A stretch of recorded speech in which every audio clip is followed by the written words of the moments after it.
परम पवित्र मातृभूमि के चरणों में वंदन। सभी दर्शकों और श्रोताओं को नमस्कार। मैं विनायक पूना से। मैं जो काम कर रहा हूँ वो है भारतीय काल गणना पर काम कर रहा हूँ और इस भारतीय काल गणना को, काल विचार को, काल चिंतन को अ, प्रसारित, प्रचारित और पुनर्प्रस्थापित करना, ये हमारा एकमेव लक्ष्य है।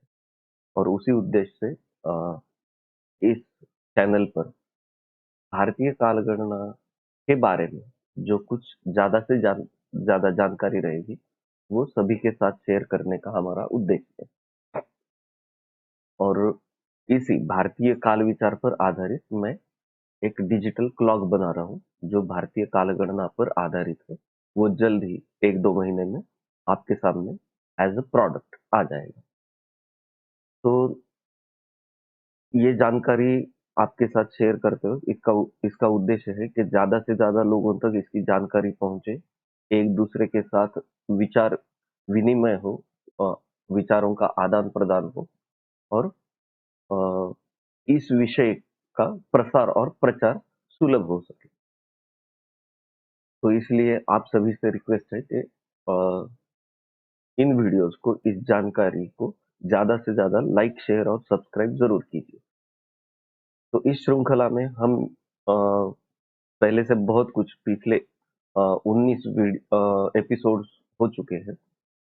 बहुत सारे आयाम हमने देखे उसमें। पिछले 4-5 एपिसोड से हम पंचांग का स्वरूप क्या है, उसकी व्याप्ति क्या है, उसके अलग अलग आयाम क्या है, इसके बारे में जानकारी ले रहे हैं।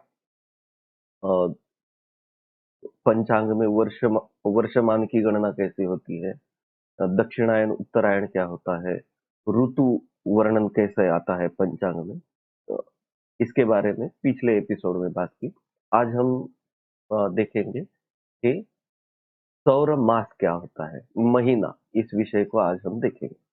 वैसे तो जैसे 4 प्रकार के वर्षमान बताए गए कि सौर वर्षमान, सावन वर्षमान, चांद्र वर्षमान और नक्षत्र वर्षमान। उसी तरह महीने भी चारों प्रकार के होते हैं, लेकिन आज सिर्फ सौर मास पर हम करेंगे और अगला वीडियो जो करेंगे वो चांद्र मास पर, उसके अगला जो करेंगे वो अधिक मास, इस विषय पर करेंगे।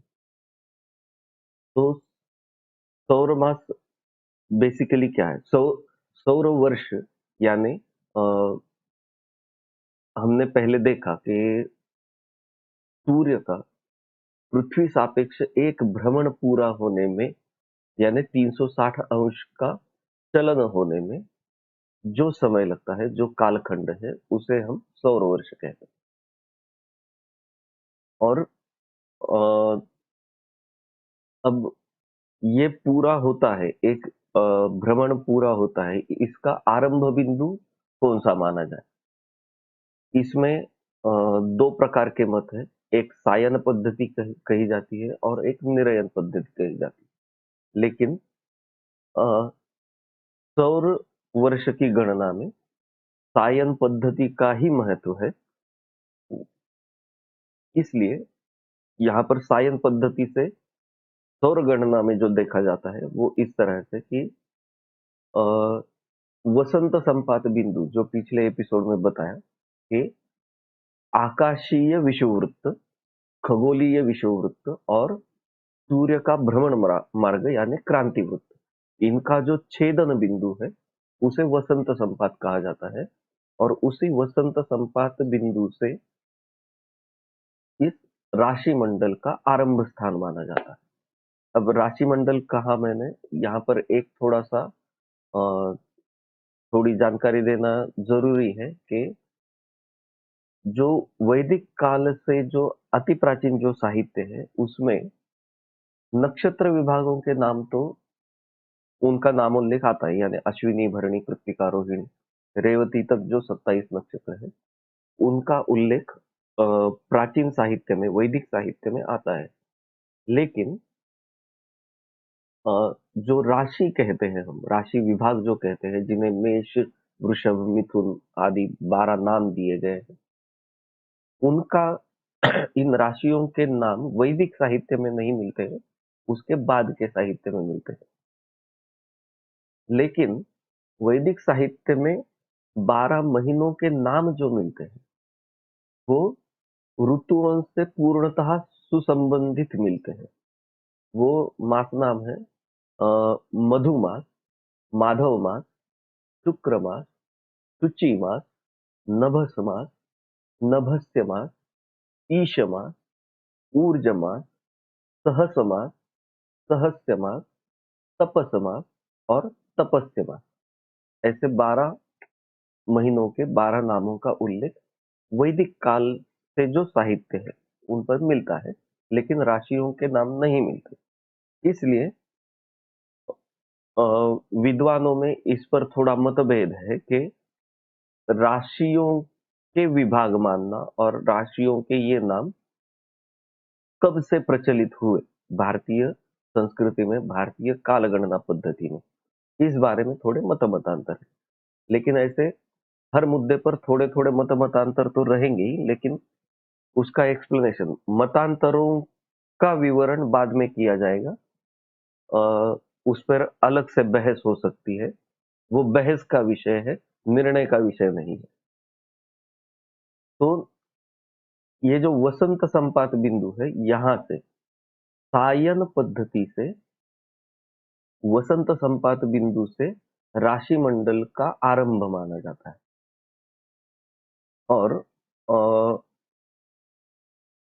ये सूर्य 22 मार्च इस दिन को इस वसंत संपात बिंदु पर होता है। यहाँ से यानी 22 मार्च के दिन से, और अगर लीप वर्ष है तो 21 मार्च के दिन से भारतीय सौर वर्ष की शुरुआत मानी जाती है। अब सूर्य 360 अंश पूर्ण करने में 12 महीने में पूर्ण करता है, यानी एक महीने में सूर्य का चलन क्रांति वृत्त पर 30 अंश हो जाता है। तो एक महीने में सूर्य की जितनी क्रांति होती है, सूर्य का चलन क्रांति वृत्त में जितना होता है, 30 अंश होता है, इस 30 अंश के विभाग को राशि विभाग कहा जाता है। और सायन पद्धति से इस पहले विभाग को मेष राशि कहा जाता है, और 31 से 60 अंश तक के विभाग को वृषभ राशि कहा जाएगा। ऐसे मीन राशि तक 30-30 अंश के 12 विभाग, यानी कि सूर्य का चलन एक महीने में जितना होता है उतनी एक राशि हो गई। जैसे ही सूर्य राशि संक्रमण करता है, एक राशि से दूसरी राशि में प्रवेश करता है, वहां से दूसरा महीना शुरू हो जाता है। तो ये 22 मार्च को पहला महीना शुरू होता है, यानी मधु मास, या फिर एक सौर चैत्र। अब यहाँ पर चैत्र कहा जाता है, ये राष्ट्रीय दैनंदिनी में भी चैत्र कहा जाता है। हमारे दिमाग में चैत्र, वैशाख आदि चांद्र मासों के नाम है, इसलिए थोड़ा कंफ्यूजन होने की संभावना है, इसलिए ये स्पष्टीकरण दे रहा हूं कि 22 मार्च के दिन यानी एक सौर चैत्र रहेगा, या उसे एक मधुमास कहा जाएगा। और सूर्य का राशि संक्रमण होगा, यानी मेष से वृषभ राशि में जाएगा 21 अप्रैल के दिन, तो वो एक माधव मास रहेगा या एक सौर वैशाख मास रहेगा। इस तरह महीनों की रचना की गई है। और आधुनिक पद्धति से, अब ये राष्ट्रीय दिनदर्शिका जो है उस पर मैंने अलग से वीडियो बनाया है, वो आप देखेंगे तो पूरे दिनांक की पद्धति, सौर दिनांक की पद्धति आपको समझ में आएगी, तो वो वीडियो भी आप जरूर देख लीजिए। आज का जो एपिसोड है वो इस सौर मास की जानकारी का है। तो यहाँ पर ये वीडियो हम खत्म करते हैं, आज का एपिसोड। मैंने जैसे बोला था कि छोटे छोटे एपिसोड बनाने की कोशिश करूंगा, तो सौर मास का विवरण देने के लिए ये छोटा वीडियो शायद काफी होगा। तो अगले वीडियो में हम देखेंगे चांद्रमास क्या होता है? फिर से